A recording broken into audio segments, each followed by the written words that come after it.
All right, welcome back. The latest inflation numbers are out this morning. Consumer prices were 3.5% higher in March than they were a year ago, and that increase driven by the rising cost of rent and gas. And while the rate of the price of inflation here has slowed since its peak, American families are spending about $204 more every single month than they were in 2023, and about $1,000 more than they were 3 years ago. That is hugely significant. I want to bring back my panel here. Mike, Christina, John, and joining us is ABC News' Elizabeth Schulte, who's been covering this for us. So, Elizabeth, first of all, when you look at these numbers, the expert that you are, what is your biggest takeaway?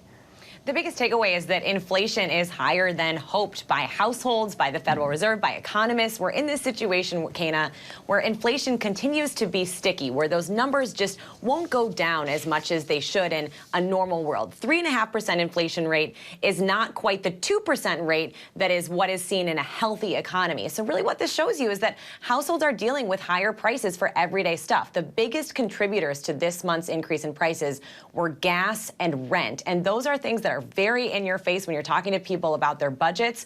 And until that changes, that is part of the reason why we're seeing this sentiment about the economy be negative. People are just continuing to pay more, even if their wages are going up, as you pointed out, at the same time.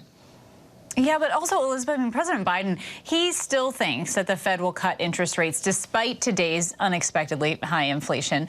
So does this call into question whether the Fed will slash rates this summer?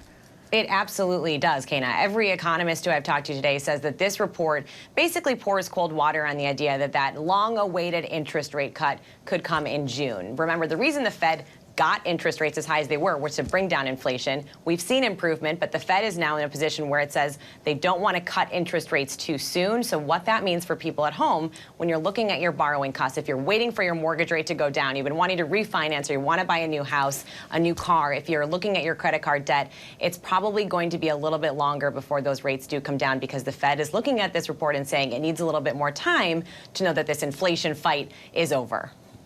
And it might just be time that some Americans don't have, unfortunately. So, John, to you, look, earlier today, President Biden tried to say that the country is now in a better situation than when he took office.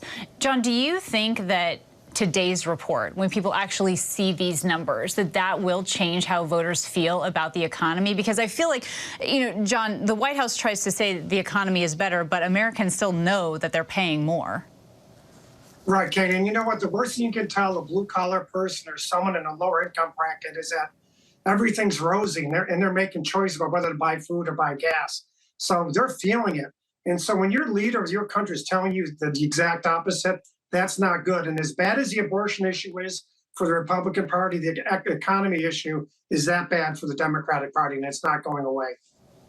Yeah, it leaves people to feel unseen. I mean, to your point, if they're having to make choices between gas or food, or gas and medication, things like that. And so, Christina, to you, essentially the same question here. I mean, Christina, is the economy among the top issues for voters in this presidential election? And how does this inflation report affect Biden's record now on the economy? I mean, I think what's also important to recognize is the fact that this inflation is a global issue. The United States is faring better than other places. However, we know that record prices and people having to pay more for groceries and gas is something that people feel and think about when they go vote. And so we're going to see the Fed continue to work to combat inflation. But I also see that the Biden administration is getting behind working people, supporting labor unions, peak in strikes, and also raising wages and winning huge increases for workers that are long overdue. Those are also very popular policies with working people across this country. Well, and Mike, to you, let's go over some of these numbers together, can we, Mike? So in March, we saw the price of meat, fish, and poultry climb nearly 1% higher. The price of eggs up 4.6%. I mean, these numbers are huge and directly affect American consumers and American voters. And it's exactly what you just said right there. In particular, as we are going to the summer with the RNC and DNC conventions, in particular as we're heading into a presidential election come November. Kana, what's something interesting to note is particularly those in the middle class, which is a core of the Biden supporters and his strong suit. When it comes to that, individuals now who are having to pay high rent are frustrated with paying rent, but they're also, too, are frustrated because they can't able to afford a new home because the mortgages are too high, with no sign of interest rates declining at all. And so this is one of those tangible feelings that voters will feel throughout the summer as they're making the decisions, all the way until they actually make their selection to come November. Right, the thought of taking on a major loan with a high interest rates and you don't have any idea when it's going to drop. I mean, that is just a really, really tough outlook for a lot of Americans. For rent. Yeah, absolutely. Mike, Christina, John, Elizabeth, our thanks to all of you. Hi, everyone. George Stephanopoulos here. Thanks for checking out the ABC News YouTube channel. If you'd like to get more videos, show highlights, and watch live event coverage, click on the right over here to subscribe to our channel. And don't forget to download the ABC News app for breaking news alerts. Thanks for watching.